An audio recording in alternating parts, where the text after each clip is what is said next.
Hey gang, Malcolm Winters back to the West Coast. How we all doing? So we're here for another cooking vlog. I was really inspired by the comments that MK500 left. Said he was going to try out the last cooking recipe. So I decided to step it up a little bit. So let's get down to it. What are we going to need? A cutting apparatus to cut on, a knife, something to cook in. Now, when we were camping, it was always just one of those tin foil containers with tin foil over the top, so that's definitely okay to use. Some kind of wax paper or something that you can oil or butter the cooking pot with. You're going to want some kind of margarine, butter, or oil to cook with. After that, we're going to need some potatoes,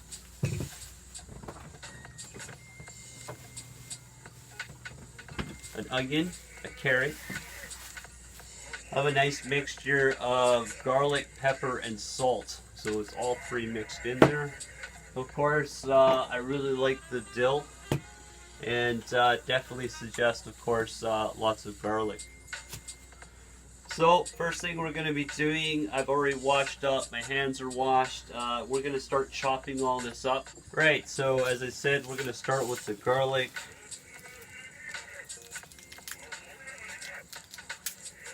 Now, for 2 potatoes, we'll make basically a full dish. Should be good if you were making a full meal for about 4 people. It would make a small portion for each person. Personally, for me and my roommates, I cook a steak, we share that, we share this, and that pretty much does it all. Of course, we throw some to Ted. So 3 to 4 cloves of garlic. I like to really punch it up, so to rub the garlic and get all that extra shells off. I know there's a lot of different techniques and ways to peel garlic that are on YouTube that you can check out. What I personally like doing is just squishing them down.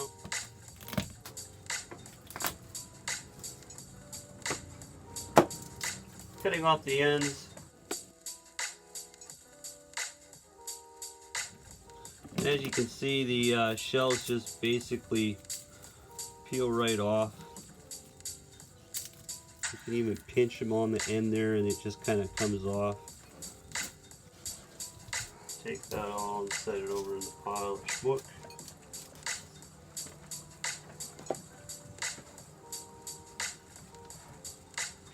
From there, that garlic's already squished down.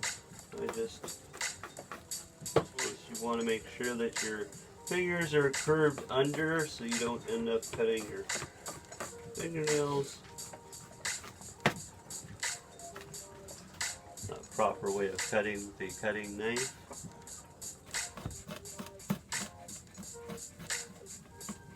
Now, I always do this dish more as a rustic type of dish. I like it chunky, I like it bold. But in incorporating it, I've realized that you can use it and use the same recipe in different ways. So let's say up here I have some of the buttered chicken from Patskas.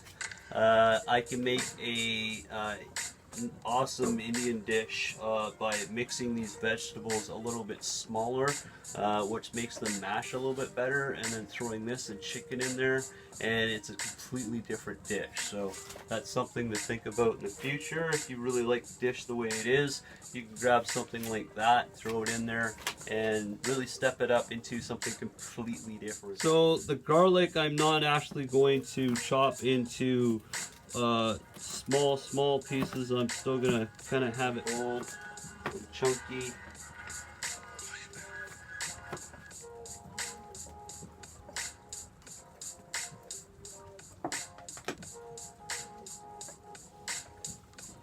One of the things I like to do is also have a strainer around or a bowl to put all my cuttings into, especially once I start washing off the potatoes and stuff like that. I'm going to want to have a strainer, so I usually just have that sitting in the sink.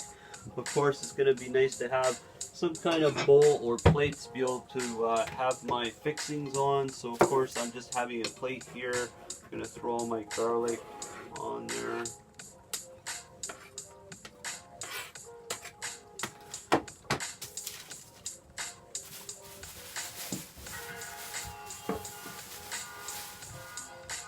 Now, like I said, I want it kind of chunky.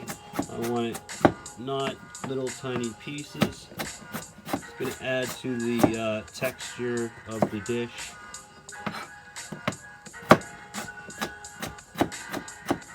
So definitely grab some butter, oil, or margarine in this case. I guess you could do it with your fingers, but I tried doing that last time and it got kind of gross. So basically all this is going to do is just make it so that nothing's going to burn directly to the pan or to the tin foil container you're using to cook with. You just want to do a nice light coating all over.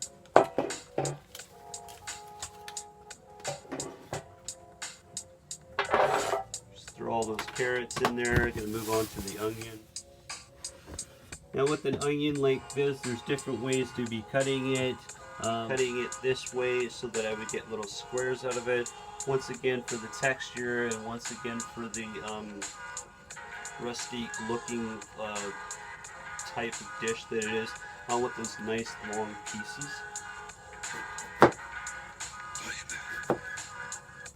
So like I said, this dish is nice and easy. You don't need to be a chef or some kind of special cook. You're literally just cutting it up nice and chunky.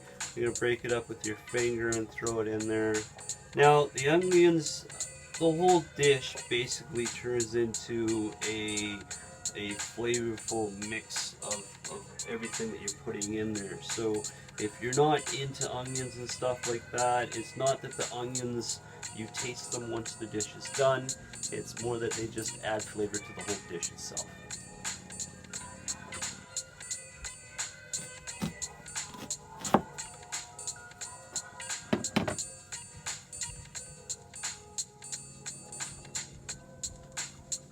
Of course, I could see there being too many onions in there.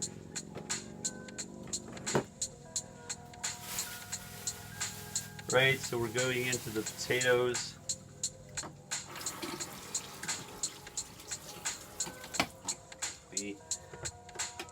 So potatoes, same thing.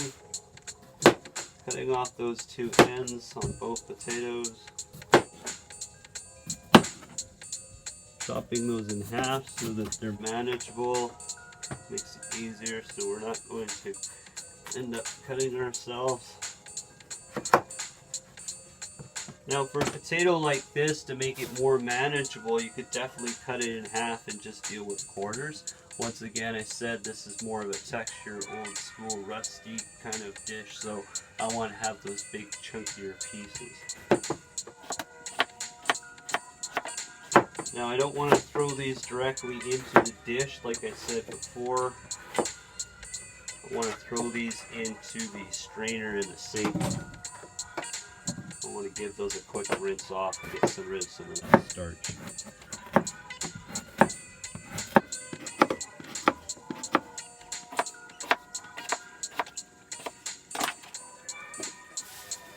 Give those a quick rinse off.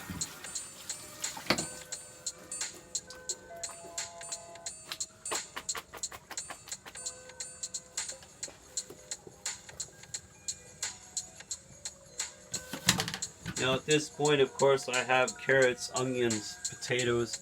Don't necessarily want it that way. I want it all mixed up, so I'm going to be flipping it and tossing it.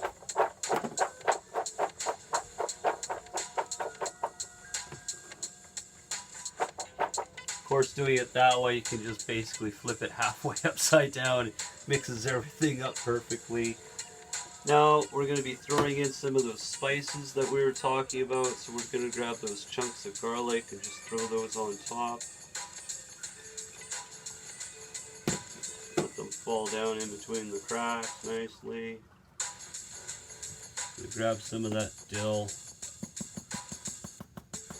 A nice healthy amount of dill on the top there.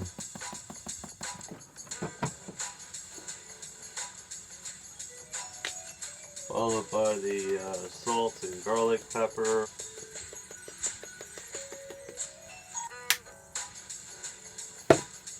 Now what I really like throwing in there is some thyme, of course.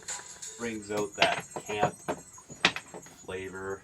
And of course some rosemary. Now what I like to do with the rosemary is just such those big pieces of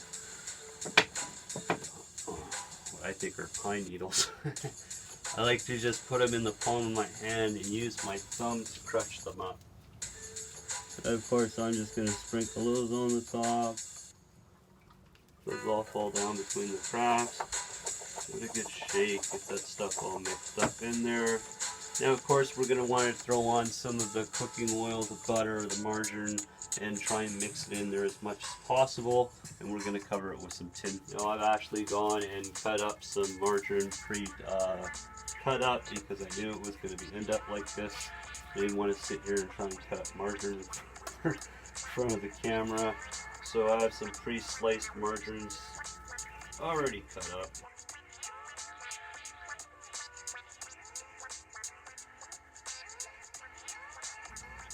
Now of course whatever you're cooking with, you want to kind of figure out how you're doing it. With the margarine, it's going to melt down as long as you're giving it a good shake every once in a while. It should be good. Whereas if you're putting oil in there, you want to make sure it gets over all of it and gets it nicely mixed in. So basically this is how the dish is going to look there. You grab some of that tin foil.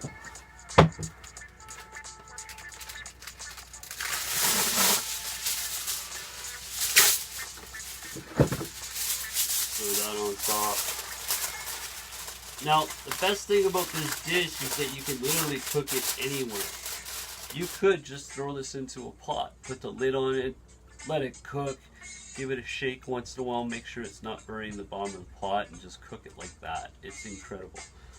Otherwise, on top of a cooking stove, on top of an element, in the barbecue, especially in the barbecue or just in the fire pit, you just throw that right on the fire, on the coals. It's about 20 minutes to an hour. You're just watching it. It's literally just the steam of the vegetables itself cooking it, and it's a wonderful, great dish. So we're going to get that cooking, and we'll show you how that turns out. Hey gang, so the vegetables are done. Brought them in from the outside from the campfire. Taking off the tin foil. Of course, you want to be really careful of the steam. It's going to be hot in there. Always open it away from yourself, so the steam is going away from you, not into you.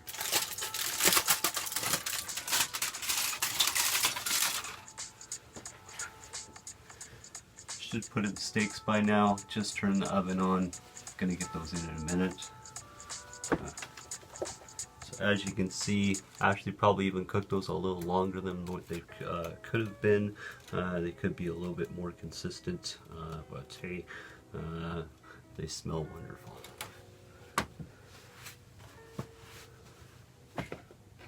I like a little more butter in there, so I'm gonna throw some more butter on there.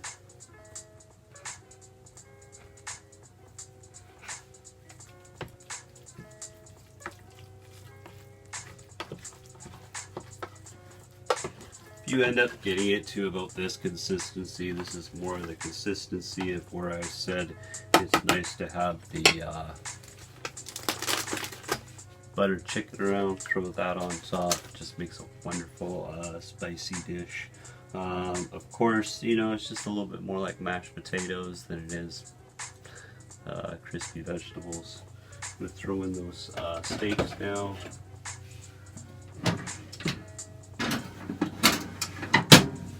gonna let those cook for 5 minutes. We'll be back in a minute. Alright, we've had that going in the broiler now for about 5 minutes on the one, well, 4 minutes on the one side, about 3.5 on the other. I'm gonna be pulling those out.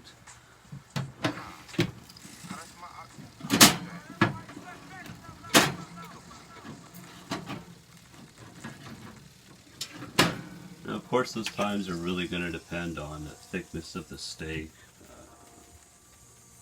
how well the steak was raised.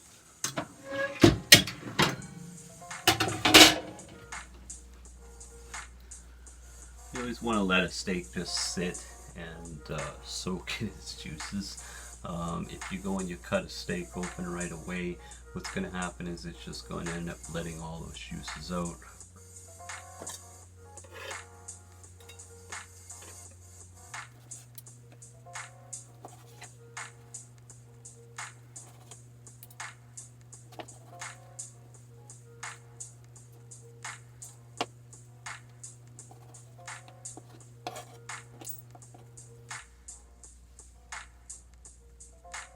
I've got in the habit of cutting up all my meat. I'm not sure why. Having a dog, cutting the scraps off for him could be some of the reason. Just found that dicing up meat nice and thin slices just looks good, tastes good.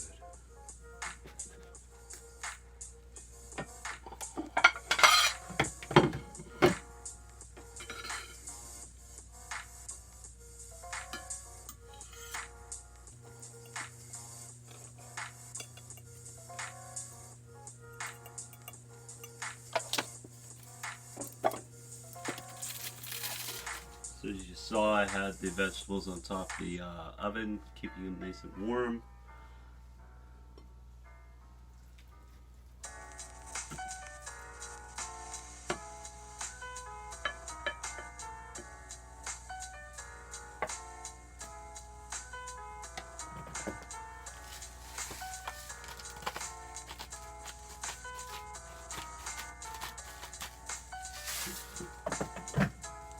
A bit of sea salt on there,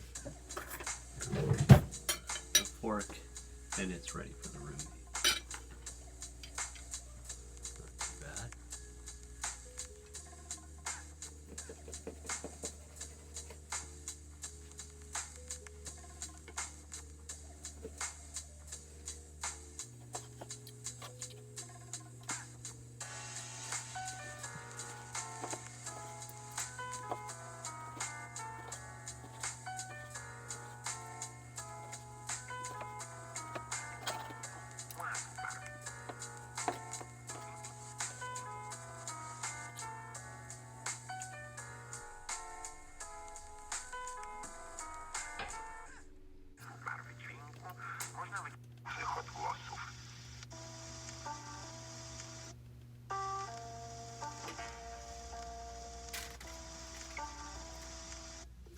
Hey gang, thanks for watching. Don't forget to hit those likes and smash that bell 2018 style. We'll catch up with you in the next video.